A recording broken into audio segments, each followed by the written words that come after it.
The rain fell like the heavens were weeping. Thunder growled over the hills of Umwaka village.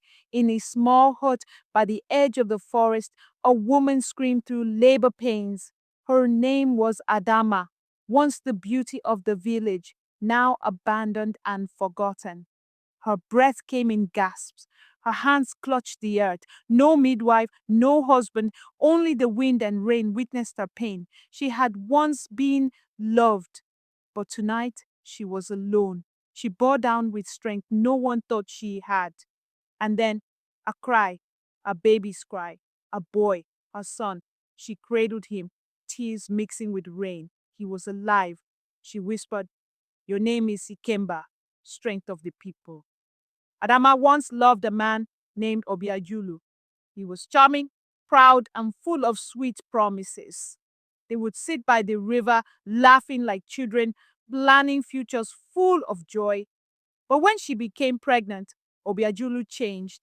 His pride turned to shame. His smile disappeared. He feared disgrace, feared losing his chance to marry the chief's daughter.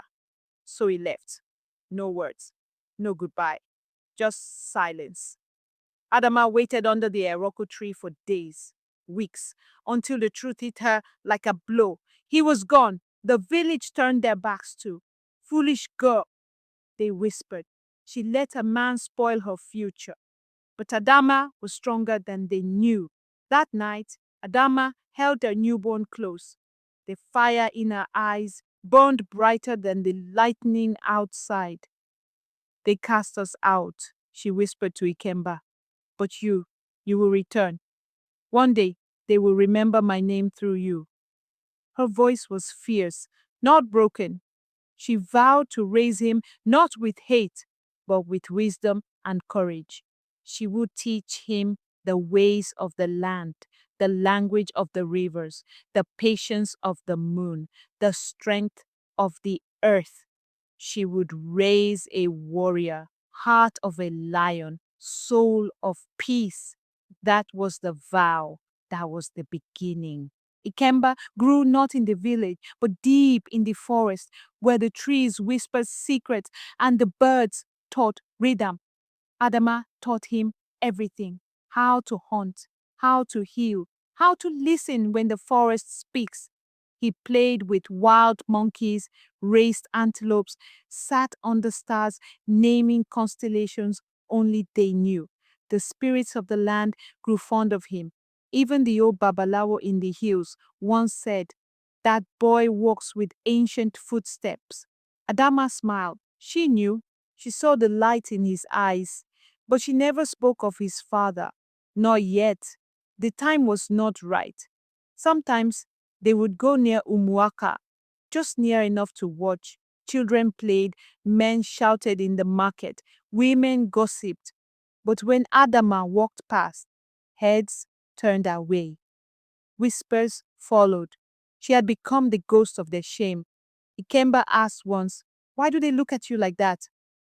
Adama only said, "Because they fear what they did to me." She gave him a lesson that day. Never return hate for hate, but never forget either. He listened deeply. One day, a wounded traveler stumbled into their forest hut. Bandits had attacked him on the trade route. Ikemba was only 12, but he helped clean the man's wounds, hunted food for him, and sat through the night keeping the fire warm. The man, a soldier from a distant kingdom, said, "You have the heart of a leader." Before leaving, he gave Ikemba a pendant shaped like a lion. "Wear it when you come into your destiny." Ikemba held it tight. Something stirred within him, like a drumbeat waiting to rise. Ikemba had just turned 15. That morning, the birds were silent, and even the trees stood still. Adama watched her son as he trained with his spear, sweat glistening on his back. She knew the time had come. "See it," she said. Her voice was soft but heavy. She told him everything: about the man who loved her, then left her, about the village that cast her out, about how he was born in rain, pain, and shame. Ikemba listened quietly. But inside, something shifted. Not anger, not sadness, just fire.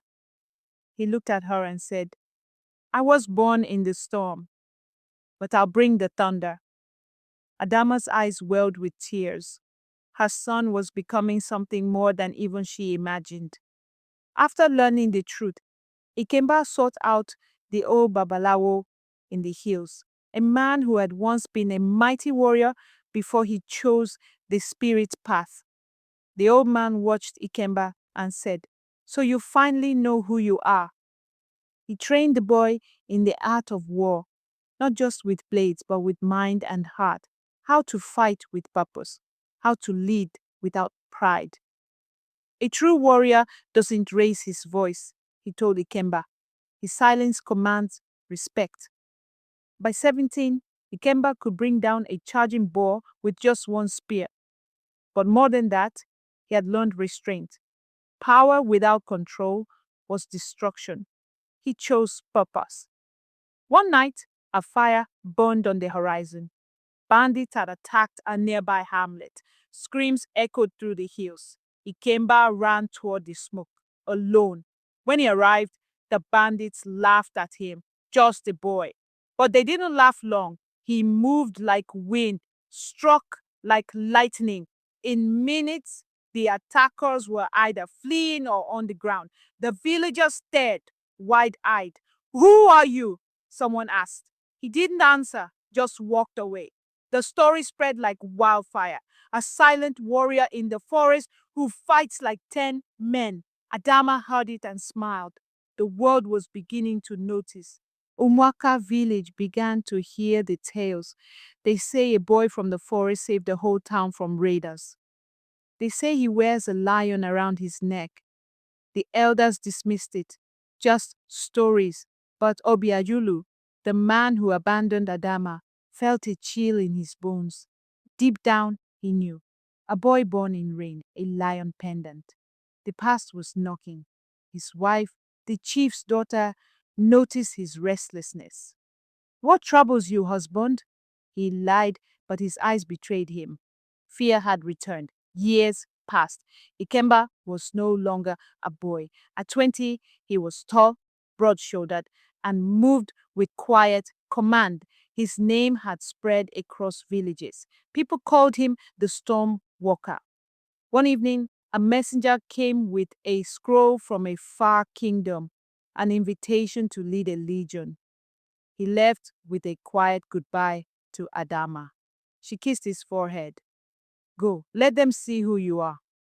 He walked into destiny, carrying his mother's pain like a crown. Ikemba rose quickly, not because of power, but because of honor. He fought with courage, but treated the weak with gentleness. Soon, he gathered men like him, outcasts, orphans, the forgotten. He gave them a home, purpose, and brotherhood. They followed him not out of fear, but love. His army had no banners, but they had unity. They called themselves the Sons of the Storm. Wherever injustice lived, they marched. And one day, Ikemba turned to them and said, Now it is time we go home. The sun rose slowly as the army moved through the thick mist. Drums beat softly. Feet marched in rhythm. At the front rode Ikemba, his lion pendant glowing in the dawn light. Behind him were warriors, men and women who owed him their lives. As they neared Umwaka, word spread like wildfire. The Stormwalker is coming. Some trembled. Others came out to watch. Ikemba did not shout. He did not threaten. He simply walked into the land that once cast out his mother. This time, the village would listen. From her hut, old Mama Ngozi rubbed her eyes. That boy, she whispered. He has Adamma's eyes. The elders gathered, confused and fearful. Obiajulu stood among them, pale as ash. The moment he saw Ikemba, he knew. It was like looking into a mirror. 20 years younger. Ikemba said nothing at first. He let silence speak. The same silence they once gave his mother. And in that silence, guilt began to rise like smoke from their hearts. Adamma stood at the edge of the crowd. She wore a simple wrapper. No jewelry, no fanfare, just strength. Her eyes met her son's, and for a moment, everything stood still.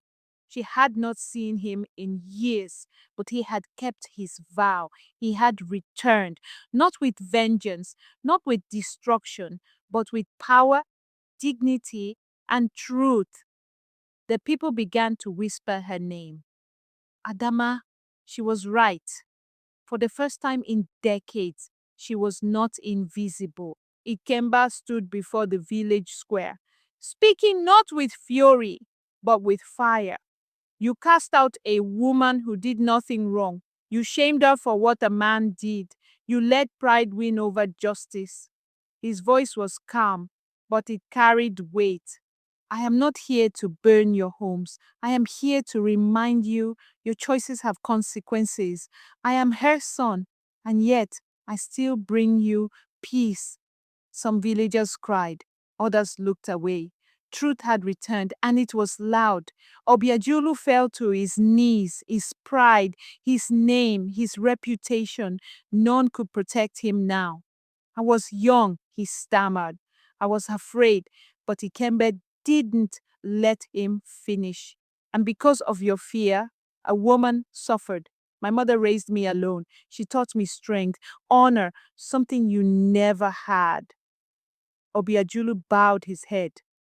The crowd turned away from him now, the same way they once turned from Adamma. Balance had come, slowly, but completely.